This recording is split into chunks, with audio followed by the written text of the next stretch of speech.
Because people want to know. Because people want to know. Give me the first Number one food we need to stay away from are the high-fat luncheon meats. I include bacon, sausage, ham, pepperoni, and hot dogs in that category. But many people like that stuff. Many people is there a natural way to do it? Many people are dying of cancer, and that's why. See, there's a compound called sodium nitrite in luncheon meats. It's a coloring agent. It reacts with stomach acid to form nitrosamines. Even the organic stuff? No. Okay. No. All right. No, there are natural hot dogs. Oh, we give them to the kids all the time. Well, not all the time. Once or twice a month. Natural food stores, they don't have sodium nitrite in them. All right. But you've got read the label. But you've got to look on the label, because the label will tell you if it has sodium nitrite in it, you never touch it. Plus, in some cases, there's a certain percentage of rat or rodent hair in luncheon meats. Now, the reality is, you brought your little animals with you. Well, yeah, I like the little rats, okay? Because I mean, look at this, okay? This is disgusting. All right. Now, we have to ask ourselves a simple question. If there's a certain percentage of rat or rodent hair in luncheon meats, why is that? Well, rats don't get haircuts, and so in some cases, these rats actually fall into the grinding vats, kicking and screaming, and we consume the entire rat. So the next time you go to the ball game, go down the list a bit further, and you can go ahead and order the rat on a stick. That's this one, because that's basically what you're eating when you eat a corn dog at a ball game or any kind of corn dogs. Doc, really? Really? Are you serious? Well, Sharon, is he telling? Wait, I want to hear from Sharon. No, do you think that when you go to a ball game, they're going to give you organic or a natural hot dog? Of course not, but are you really eating something as bad as this? The nitrates and it's so funny, because I used to be, we were told years ago that the USDA allowed a certain percentage of rat or rodent hair in sausage meats. That's not true. The USDA does not allow any certain percentage of rat or rodent hair. I said that one time at a seminar. It's about 28,000 people. I was doing a seminar with President Bush and Colin Powell and those guys out in Denver one time. And I had people from the USDA was there. They were there. And they contacted me with a big package of information. And they said, that's a misnomer that a lot of people have quoted, that we allow a certain percentage of rat or rodent hair in meat. We don't. But as soon as we find it in the meat, in the lunch meat, in the finished product, we go in and make them sterilize and clean the plant. So what they're saying is, yes, it's in there. When we find it, so they're not even denying it. But they don't allow it. So yes, there is a percentage of that. Remember, you don't know what's in it if it's been ground up in the little pieces. I eat a steak on a regular basis. I like steak. I think it's healthy for you. It's very good protein. And, You're interesting, because some will disagree with you on that. Well, they say, no, don't eat meat. But it's loaded with causes cancer and all that. vitamins and iron. But remember, I'm eating grass-fed organic beef. I'm not eating something that has a bunch of junk in it. Okay, so we're talking about non-organic stuff that's bad for you. Okay, that's number one of the high-fat lunch meats. Number two is stuff like NutraSweet, aspartame, Equal, Splenda, all the artificial sweeteners. In fact, it's kind of interesting. One of the side effects of the Splenda product now is it causes calcification of the kidneys and kidney damage. The aspartame causes brain tumors, brain cancer, seizures, headaches, optic nerve degradation. The list goes on and on and on. And here's what we've learned. There's a lot of natural products that you can use. You can use stevia. You can use... Suzanne uses stevia, yeah. Stevia. Yeah, stevia, That's what do an we call it? Okay. excellent product. There is coconut sugar. There's, just find something that's natural, low in calories, but white sugar just... And also, you got to really, this is one of the top 5 things that we have to stay away from too, is fructose. Never eat fructose. The majority of the people in the United States get most of their calories every day from fructose. It causes all types of problems with liver disease, with diabetes, with cancer. Fructose is one of the worst things you can put in your body. That's in the number 5 category. We'll talk about that just in a second. But the aspartame, stay away from all of the diet sodas. They're unbelievable bad. No lunch meats, that's bad for you. All the sugars and artificial sweeteners. Artificial sweeteners, that's bad. What's number 3? Number 3 is an interesting one. That would be margarine. You can use olive oil. You can use real butter. But if you're going to buy butter, this is really important, okay? Because 100% of the calories in butter come from fat. 100% of the calories in margarine come from fat. 100% of the calories in olive oil come from fat. So if you're going to use it, make sure you get organic butter. And here's why. A lot of the hormones that are in the cow and that are being injected into the cow end up accumulating in the butter fat. And so you don't want to use non-organic butter. You want to always make sure you buy organic butter, and you can mix it with a little bit of olive oil and make a soft spread out of it. It's absolutely delicious. But don't use margarine. It increases the risks of heart disease, diabetes, cancer, all of these things with margarine. Stay with the real butter. Okay, now, if you do eat the real butter, organic, mix it with olive oil. You can. Okay, isn't that still would raise your fat? I mean, you're still... Your cholesterol. Yeah, your cholesterol. But I mean, you're still getting fat in your body. Well, no. That can hurt you or what? No, fat's good for you. Okay. Well, the that's right the kind good of fat. fat, The good fat. Yeah, that bad fat. But here's the thing. This whole thing with cholesterol is a joke. They give you all of these statin drugs. Now, friends, listen to me for a second. If you're taking statin drugs, look at the side effects on the labels. Every single statin drug out there causes cancer, and they've never been able to conclusively But prove. go back to the cholesterol. You're saying It's nonsense. It's a joke. What you know, what do you mean? years ago, I had my cholesterol tested. It was like at 250, and I got. In fact, it was so funny. I did this on a show one time with you. I actually showed you the list, and it said right there the normal range was between 250 and 300 for normal cholesterol, and I was like at 250, 260. Now, and then the next time I get my cholesterol tested, they dropped it down to 200. Now, the reason they dropped it down to 200, there's no scientific evidence to drop it down to 200. It's just they want to sell more statin drugs. Here's the problem. When your cholesterol drops below 200, all disease rates go up. Cancer goes through the roof when your cholesterol goes under 200. Plus, you have to have sufficient quantities of cholesterol in your blood. Your liver makes it if you don't get enough. And what ends up happening if you don't, you can't make testosterone if you're a guy. Your brain gets all foggy. You can't think. You lose your drive. You lose your ambition. All you want to do is sit on the couch and watch TV all day because you don't want to get out and do anything because you don't have any testosterone left. And good, fresh yard eggs, regular eggs, don't raise your cholesterol. No. The cholesterol studies that were showing that cholesterol caused heart disease were done with powdered egg yolks back in the 60s and 50s. A study that is done using fresh organic eggs to elevate cholesterol and cause heart disease has never been proven. It's never been done. It's simply not true. Eggs are one of the highest quality proteins you can eat, period. Make sure they're organic. Okay, so number 3, we don't eat. Yeah, number 4, shellfish, lobster, shrimp, oyster, prawns, scallops, No, crabs. but that's not number 3. Give me again. Number 3 was margarine. Margarine. So no margarine. No trans fats. That's trans right. fats. Okay. Okay. Number 4 to stay away is from. what? Number 4 is shellfish, lobster. I like this. He brings his own animals with him. Well, I mean, you know, your own shellfish. I love well, it. you see, here's something you don't know about me. I was a college professor for 2 years. But I like that you're so No. dramatic by it. No, I was a college professor for years, okay?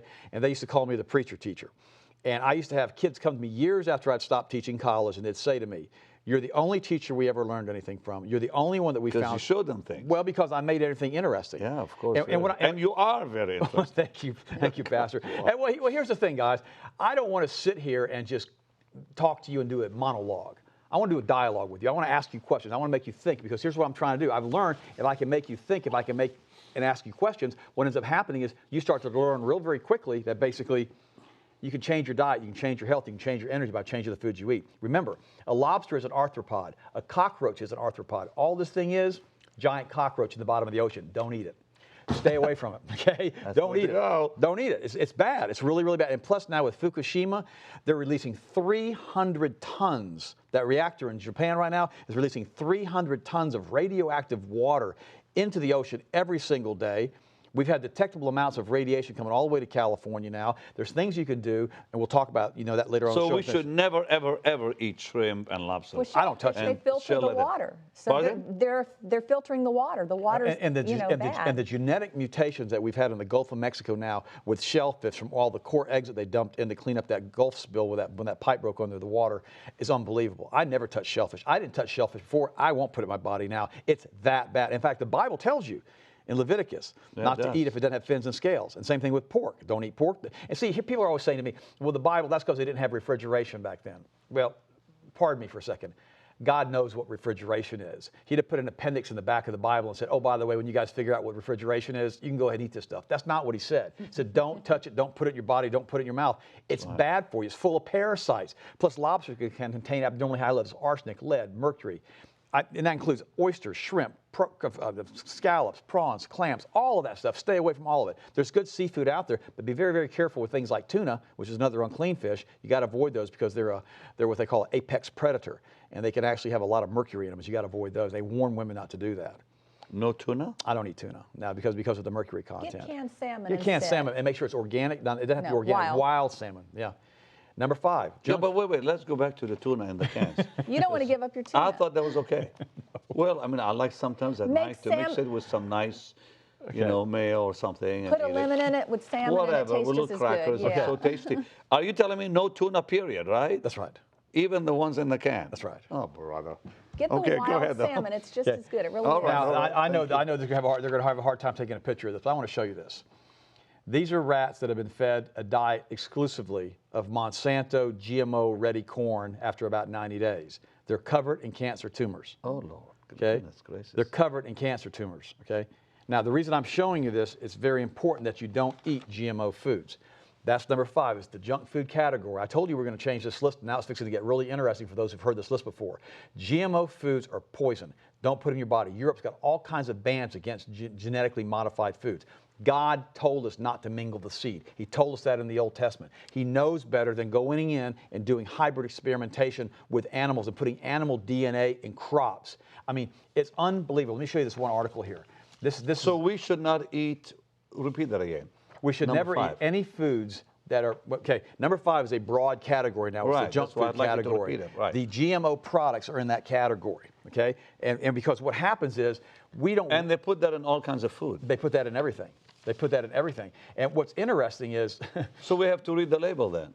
No. Wow. Last year in California, they had a proposition to force manufacturers to label GMO foods. It was defeated in California. And so now the lobbies... So how would you know? You don't. You have to make sure you go to the health food store and you buy only things that are labeled non-GMO.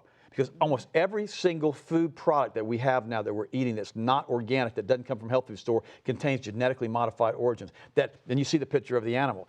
And you know what's interesting? Now the next thing we want to talk about on this category is the junk foods for kids. But let's just go back to 5. So we need to look where it says GMO food. So that's the safest. And you said they put it in everything? Well, no, your grocery If it's not in a stores health will food have store. sections. Some of your really nice grocery stores, especially here, have sections that have organic produce and stuff like that. So, but I'm talking about the non-organic stores, but that you have to really read what it says, basically. Wow. So stay organic is really what you're saying to us. Yes, well, absolutely. I do that, so thank God. And a whole lot of people do or too. being forced to do it. Well, and the interesting thing about this is, we've learned over the years there's certain things to do, there's certain things not to do. And I've got a new book that we can talk about today, and this information that we're covering today, this information is in the new book that we're covering. But the thing about it is that listen to me, Saints. This is really important, okay? I can only tell you, I can try to show you, I can try to help you, but you got to change. I mean, if you're going down the interstate 50 miles an hour and you're going the wrong direction, you got to take the next off ramp. You got to turn around. You got to go the other direction. You got to make a choice. If you're 40, 50, 60, 100 pounds overweight and you feel absolutely awful and you got all these drugs you're taking, let me ask you a question. How bad does it have to get before you start making healthier choices? And that's what this show's about today. It's about healthier choices, learning how to feel. I'm 57 years old. My wife is 56 years old. I've got more energy than I had when I was 25 years old. I feel great all of the time. And the reality is you can feel great too, but if you're feeling bad right now and you're taking all of these drugs and you're taking all these chemicals and you're putting them in your body and they're causing all of these conditions, you got to start making better choices. And that's what we teach you to do in the book. Okay, number 6. Okay, well, we got to finish number 5 still. Number 5 is a broad category, it's junk food now. Number 5, we talk about this, and I've written an entire book on this. It's out of print, on ADD and ADHD, okay? And when I wrote this book about 10, 12 years ago, I told everybody in the book, and I got just nailed by this, because I said this, that ADHD was a made-up disease, attention deficit disorder, hyperactivity disorder, okay? That they made it up in the 60s because it had never been diagnosed before. And here's what's interesting. Last year, Dr. Leon Eisenberg, okay, he's from Germany, he was interviewed on February 2012 in the Spiegel magazine. And he said he is the inventor of the ADHD diagnosis. And he said he made it up and there's nothing true about it. He said this on his deathbed 2 months before he died. And now, because he started this nonsense, and the American Psychiatric Association now they've come out with a new book of diseases. Now they say if you drink coffee every day and one day you miss your coffee, you've got a psychiatric disorder if you get a headache.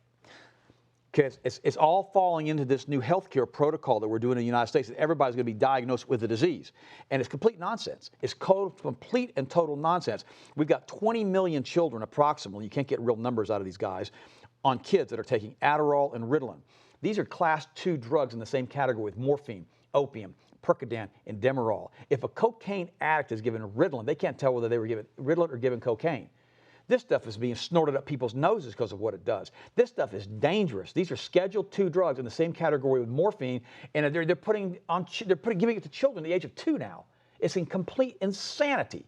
And the biggest reason these kids are having problems with hyperactivity disorder is because they're basically eating all kinds of junk all the time, and they basically don't know what to do as far as getting their health straight because their parents are basically feeding them all this garbage all the time. Let me read you a letter. This came in from Judy. She wrote in and told us, she said, "Dear Dr. Broer, I'm ready to give you a praise report. Since I started your Eat, Drink, and Be Healthy program 1.5 years ago, she got some of our material, I've lost 50 pounds and I've gone from a size 11 to a size 5. But the weight loss is secondary to how I feel. When I started your program, I was always dragging. The mood swings were terrible. I now have tremendous energy and feel great all of the time. My husband has also lost weight and feels great. Our children have gone from over $2,000 per year in medical bills to being totally healthy with zero medical expenses." That's how easy this is. This doesn't have to be complicated. We cover all of this information. Now, let me share this. This is very, very important. If you've got a child who's been diagnosed with ADD or ADHD, okay? Remember, I'm the guy who wrote the book on this, okay? Don't let the first diagnosis or the first person who thinks they have that, which may be a school nurse, tell the doctor to put them on a drug. The Armed Forces of the United States, if that child's been put on Ritalin or Adderall for any length of time, will not allow them to serve in the Armed Forces of the United States. They are not even allowed to serve. That's how addictive these amphetamine salts are. There's all kinds of natural alternatives that you can do to get rid of these problems. And I just wanted to share that. I wanted to share that real quick because it was that important. Now, number 6, we have to stay away from is aluminum. Now, listen to me, friends. This is really, really, really important. Now, we only have a few minutes left. We may have to come back tomorrow and finish all this, so you don't rush because this is really important. Okay. Number 6. Aluminum salts. Now, it's interesting. I'm going to show it. I'll show a report up in a second. You can look at this report, on the air. And what's interesting, I had my rainwater tested, and it's full of aluminum and full of barium. I don't know how it got there. I got theories on it. I don't know. But that's supposed to be distilled water. That means we're aspirating it. It's in the air. In addition to that, they're using hexafluoroaluminate in our crops as pesticides. They've been doing it for many, many years. It's combining fluoride, which is unbelievably poisonous, and aluminum, which is unbelievably poisonous. And they're putting it on crops and vegetables. And when you eat this stuff, you get huge amounts of fluoride and aluminum in your system from the food you're eating. Now, here's what's interesting. Fluoride massively increases aluminum uptake in the brain, which has been unequivocally linked to Alzheimer's disease. Plus, fluoride massively drops children's IQ levels. And you have a 20-point drop in IQ. This is major journals that are talking about this now, and I've been trying to tell you guys this for over 25 years, and finally the journals are coming into agreement. Listen, Dr. Ted, tomorrow we have to continue with this, because please tune in tomorrow. We're almost out of time, because this is really fascinating, and you have 4 more foods you're going to talk about. So